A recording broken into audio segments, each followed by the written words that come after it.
नमस्कार। मैं डॉक्टर अमिताभ बनर्जी, यूएचओ का चेयरपर्सन। आज शुक्रवार है, 2 मई 2025। तो आज हम अपना न्यूज़लेटर आपको सामने पेश करते हैं, यूएचओ का न्यूज़लेटर। उसमें जो टिप्पणी करती है, तो आज का मुख्य समाचार है। एक तो अल्ट्रा प्रोसेस्ड फूड के ऊपर है। खाद्य पदार्थ जो कि अल्ट्रा प्रोसेस्ड, जो फैक्ट्री मैन्युफैक्चर होते हैं, जिसमें कई ऐसे इंग्रेडिएंट्स रहते हैं जिसके बारे में हमको मालूम नहीं रहता है, जिसमें high salt content, high sugar content रहते हैं, और जो स्वास्थ्य के लिए काफ़ी हानिकारक होता है। ये तो हमको मालूम था। अभी कुछ ऐसे स्टडीज आए हैं, जो शोध आए हैं, उसके बारे में हम बात करेंगे। जो यूएसए से खबर है कि अल्ट्रा प्रोसेस्ड फूड से कुछ मौतें होती है। अब समय के पहले मौतें होती है, जिसको अर्ली डेथ्स कहते हैं। तो एक साइंटिफिक एविडेंस आया है कि अल्ट्रा प्रोसेस्ड फूड, जो हम फास्ट फूड होते हैं, जो मैन्युफैक्चर्ड फूड होते हैं आजकल, इसका काफ़ी हाई प्रेशर मार्केटिंग होता है। इसमें काफ़ी हेल्थ रिस्क तो हमको मालूम था। मोटापा बढ़ता है, हार्ट डिजीज बढ़ता है, कैंसर वगैरह, लिवर के डिजीज भी होते हैं, फैटी लिवर वगैरह, डिमेंशिया तक बताए हैं।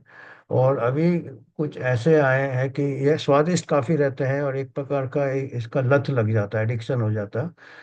और इसमें हाई शुगर सॉल्ट रहते हैं, आर्टिफिशियल एडिटिव्स रहते हैं, प्रिजर्वेटिव्स रहते हैं, कलर्स रहते हैं, और ये अर्ली डेथ और ऑल कॉज मोर्टेलिटी, कई कारण से, किसी भी कारण से मौत, जिसका कि मतलब हाई डेथ रेट बढ़ जाते हैं। जो जो रीजन में ये अल्ट्रा प्रोसेस्ड फूड का मार्केटिंग ज़्यादा हुआ है, वहाँ पाया गया है, एक लीनियर एसोसिएशन पाया गया है, कि बिल्कुल स्ट्रेट लाइन आया कि जहाँ जहाँ मार्केटिंग बढ़ा है, या जैसे टाइम रेंज में बढ़ा है, या कई रीजन में ज़्यादा है, अर्बन एरिया, रूरल एरिया। तो इसमें ये एक पेपर है, जो कि मेटा एनालिसिस किया है, जिसको कहते हैं कि कई छोटे छोटे स्टडीज को पूरा मिला के एनालाइज करते हैं, तो उससे हमको स्ट्रॉन्ग एविडेंस मिलता है। वो पब्लिश किया है American journal of preventive medicine. उसमें लीनियर डोज रिस्पॉन्स एसोसिएशन पाया गया है अल्ट्रा प्रोसेस्ड फूड कंजम्पशन और ऑल कॉज मोर्टेलिटी। और ये रिसर्चर कहते हैं कि the finding support that ultra processed food intake significantly to overall burden burden of disease in many countries. वो तो हमको मालूम है, काफ़ी दिनों से हम इसका मुद्दा उठा रहे हैं। और नेशनल गाइडलाइन और ये पॉलिसीज में इसको एड्रेस करना चाहिए, इसमें रोक लगाना चाहिए अल्ट्रा प्रोसेस्ड फूड। और आपको मालूम है कि जैसे अभी जो हेल्थ एंड ह्यूमन सेक्रेटरी है, रॉबर्ट एफ कैनेडी जूनियर, उनका है कि मेक अमेरिका हेल्दी अगेन। तो उनका इसके ऊपर रोक लगाने का उन्होंने निर्णय लिया है अल्ट्रा प्रोसेस्ड फूड में। और हमको एक फिक्र यह है कि जो जो चीज़ बाहर बैन होता है, जैसे अमेरिका में, अगर उसके ऊपर रोक लगाएंगे तो हमारे यहाँ बहुत बड़ा मार्केट खुल जाता है उसका। तो हमको थोड़ा सतर्क रहना पड़ेगा। ऐसे तो अभी तक हमको कहीं लग नहीं रहा कि यहाँ पे कोई ऐसा मूवमेंट हो रहा है गवर्नमेंट की तरफ से या रेगुलेटर की तरफ से, कि फास्ट फूड इंडस्ट्री में रोक लगाया जाए। हमारे यहाँ अभी हाईली जो मिडिल क्लास है और ग्रोइंग इकोनॉमी है, तो हमको ये बहुत हमको सतर्क रहना पड़ेगा, और इसके ऊपर नज़र रखना पड़ेगा कि हमारे यहाँ ये मार्केट का ग्रोथ में तो हमको कोई, यूएचओ को कोई कमी नज़र नहीं आ रहा है। और हमको काफ़ी चिंता वाली बात है। तो ये एक पहला मुद्दा है जिसपे कि हमको नज़र रखना चाहिए अल्ट्रा प्रोसेस्ड फूड में। इसमें मोर्टेलिटी अभी तो शोध आ गया है, कंफर्म हो गया है कि इससे जल्दी मौतें हो जाती है, समय के पहले मौतें हो जाती है। मोटापा वगैरह हो तो होना ही था, क्योंकि मोटापा से आपको हार्ट डिजीज, डायबिटीज, उसका ठीक से इलाज का फिर अभी देखिएगा, मोटापा आप एक तरफ से कराएंगे, और अभी देखिएगा हमारा दूसरा इंडस्ट्री आ रहा है, एंटी ओबेसिटी ड्रग का इंडस्ट्री आ रहा है, फार्मा इंडस्ट्री तो तैयारी है। तो दोनों में एक प्रकार से जुगलबंदी होने की पूरा संभावना है हमारे देश में। तो हमको इससे सावधान रहना पड़ेगा। और हमने इसका, हमें एक लिंक दे देंगे। कुछ दिन पहले हमने इसके ऊपर एक, यूएचओ ने वीडियो भी बनाया था, ये फास्ट फूड के ऊपर और फार्मा इंडस्ट्री फास्ट फूड का। तो हम पहले से ये काफ़ी दिनों से ये मुद्दे को उठा रहे हैं।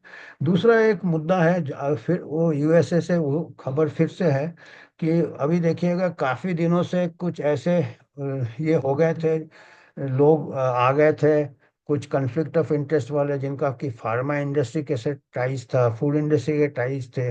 वो कई जो फूड एंड ड्रग एडमिनिस्ट्रेशन है, एफडीए अमेरिका का, उसमें काफी जो वर्कर्स थे, इनसाइड स्टाफ थे, उनके काफी सीरियस कन्फ्लिक्ट्स ऑफ इंटरेस्ट थे एफडीए में। तो इससे वो ठीक से रेगुलेट नहीं हो रहे थे, फास्ट फूड हो या फार्मा हो। तो अभी आपको जानकारी होगा कि रॉबर्ट एफ कैनेडी काफी लोगों को वहां पे ले ऑफ कर रहे हैं, नौकरी से निकाल रहे हैं। तो उसमें क्या है कि 140 से ज्यादा एम्प्लॉयज ऐसे ले ऑफ किए जो कि वेटनरी फील्ड से कंसर्न थे, वेटनरी। और जो लोग कह रहे हैं, कुछ लोगों ने चिंता जताया है कि ये वेटनरी स्टाफ को कम किया है एफडीए से, 140 बता रहे हैं की प्लेयर्स।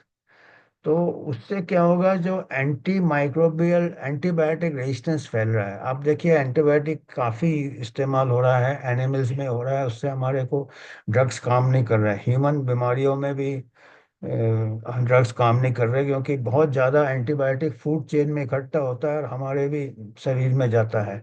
और फिर धीरे धीरे रेजिस्टेंस डेवलप होता है, मतलब काम करना बंद कर देता है धीरे धीरे। आप जब सही में जरूरत पड़ता है तब काम करना बंद कर देता है। तो वो फिक्र जताया है कि इससे क्या होगा कि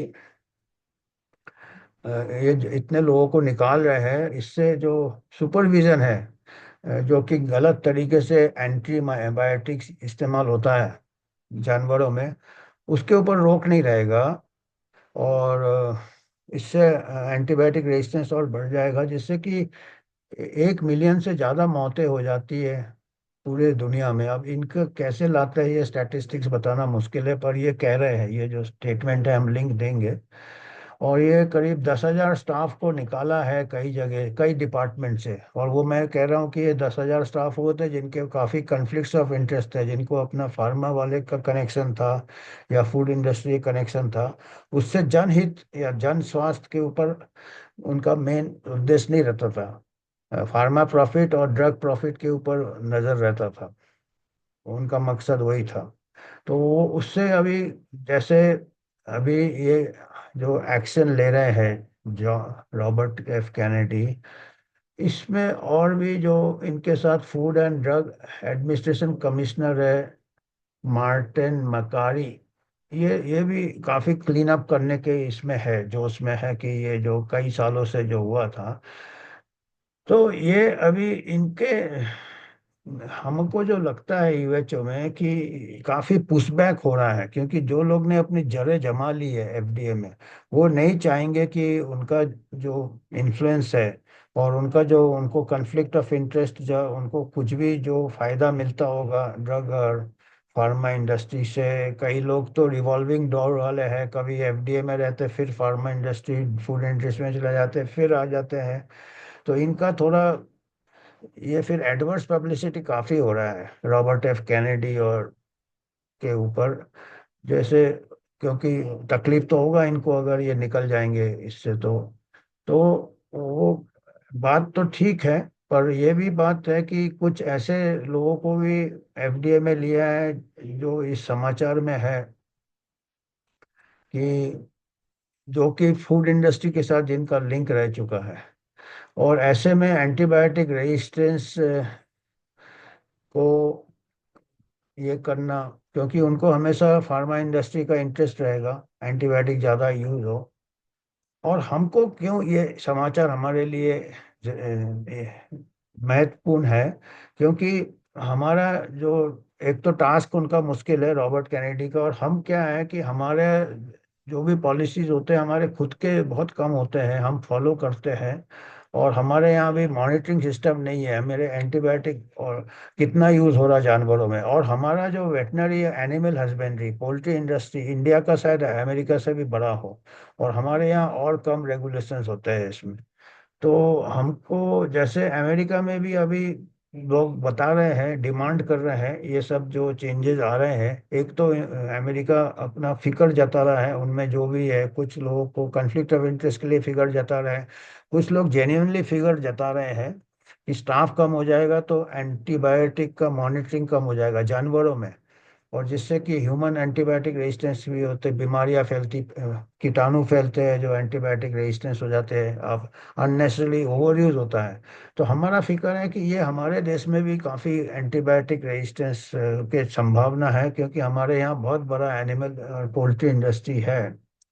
तो हमको भी जैसे वहाँ पे जो लोग ने एक सुझाव दिया है कि एक कोई सिस्टम होना चाहिए कि जो सर्वेलेंस किया जाए कि एंटीबायोटिक कितना यूज हो रहा है, कितना जरूरी है, कितना जरूरी नहीं है, उसके ऊपर थोड़ा रेगुलेशन हो। जरूरी नहीं है बहुत बड़ा स्टाफ हो, पर थोड़ा एक प्रकार से हम मॉनिटर करें डेटा को। और तो हमारा ये कहना है कि हमारे देश में भी ऐसा एक सिस्टम होना चाहिए कि कितना रेजिस्टेंस फैल रहा है, कितना मिसयूज हो रहा है एंटीबायोटिक्स, इंसान में, जानवरों में भी जो होता है कई हमारे नज़र में से पीछे रह जाता है, क्योंकि लोग सोचते हैं कि एंटीबायोटिक पर हमारा वेटनरी फील्ड भी बहुत वास्ट है और हमारा कोलैबोरेशन होना चाहिए वेटनरी वालों से। तो ये हम ये एक्चुअली चल रहा है, इस टाइप के धारा चल रहा है।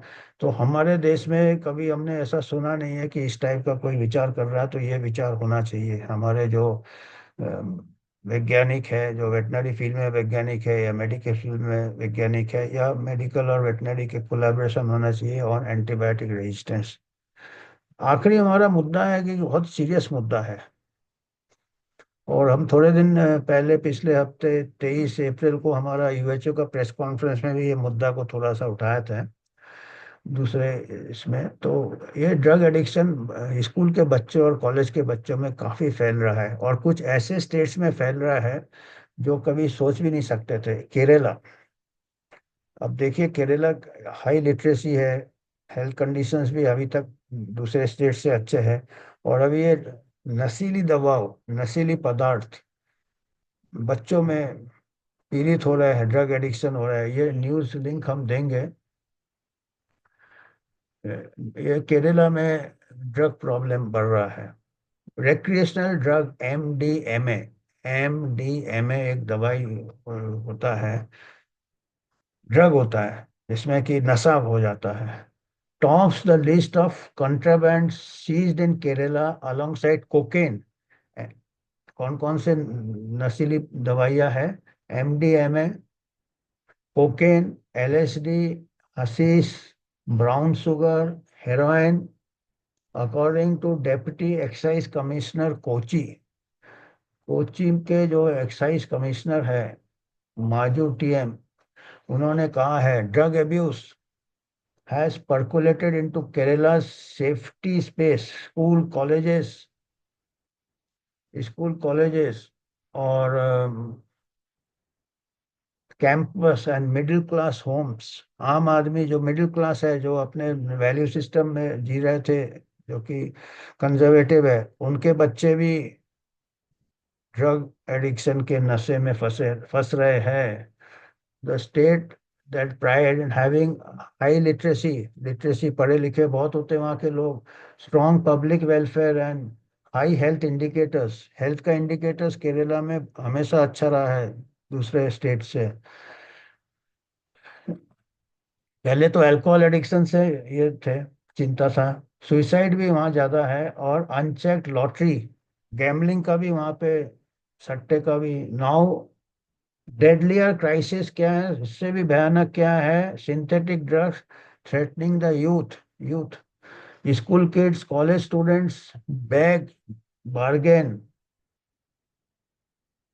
फॉर्मर ड्रग यूजर ने कहा है कि वह भीख मांगते हैं दवा अपना नशा पूरा करने के लिए, चोरी भी करते होंगे, क्राइम में भी जाते होंगे। When I refuse they just ask for other dealers number.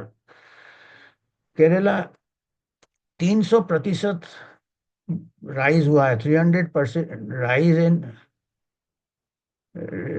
Cases, narcotics drugs and psychotropic substances act 2016 से लेकर 2022 के बीच में 300% बढ़ गया है।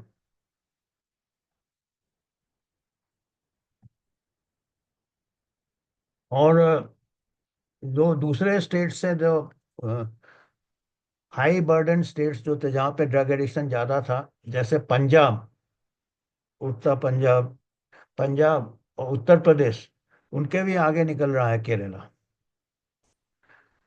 तो ये काफी चिंता वाली बात है। Kerala has 300 and from bustling cities to quite small town, छोटे छोटे शहरों में ड्रग नेटवर्क फैल रहा है, और आपको मालूम है क्राइम के साथ काफी रिलेटेड है।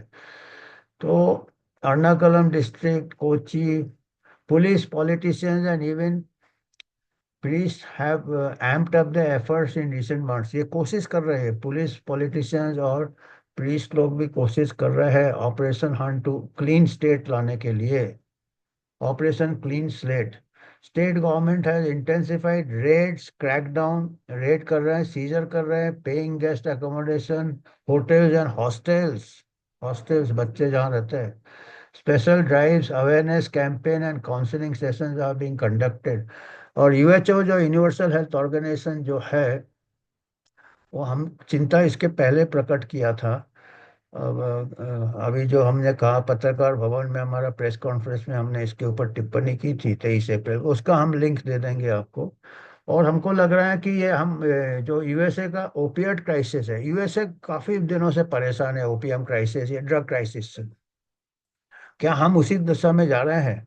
और उनका दूसरा, जैसे अल्ट्रा प्रोसेस फूड भी यूएसए से चालू हुआ, और ये भी यूएसए से चालू हो रहा है, तो हमको बहुत चिंता वाली बात है। तो आज के कुछ यही समाचार थे। और जैसे आपको मैं पहले बताया था, अभी हमारे क्यूवाई मीडिया पार्टनर है, अभी थोड़ा उनके स्टूडियो में थोड़ा स्टाफ शॉर्टेज चल रहा है।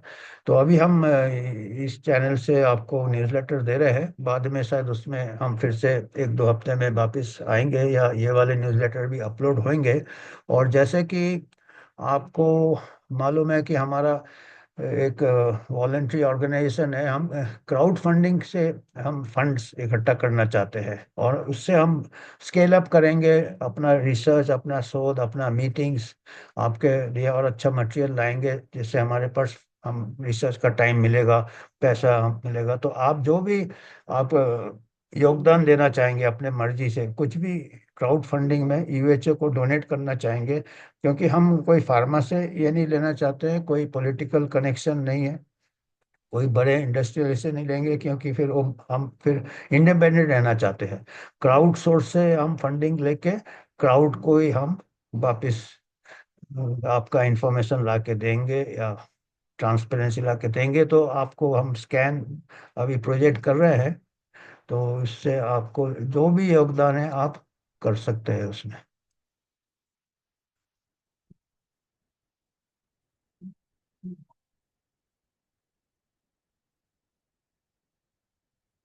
ये हमारा स्कैन है, आपका जो भी आप करना चाहे आप कर सकते हैं। अभी जैसे हमारे पास अभी बताया कि हमारे स्टूडियो में थोड़ा ये चल रहा है स्टाफ शॉर्टेज, तो मैं कर रहा हूँ, इतना मेरे में एक्सपर्टीज नहीं है। तो आप जो भी इसमें स्कैन करके आप योगदान कर सकते हैं। तो आज के लिए इतना ही है। धन्यवाद।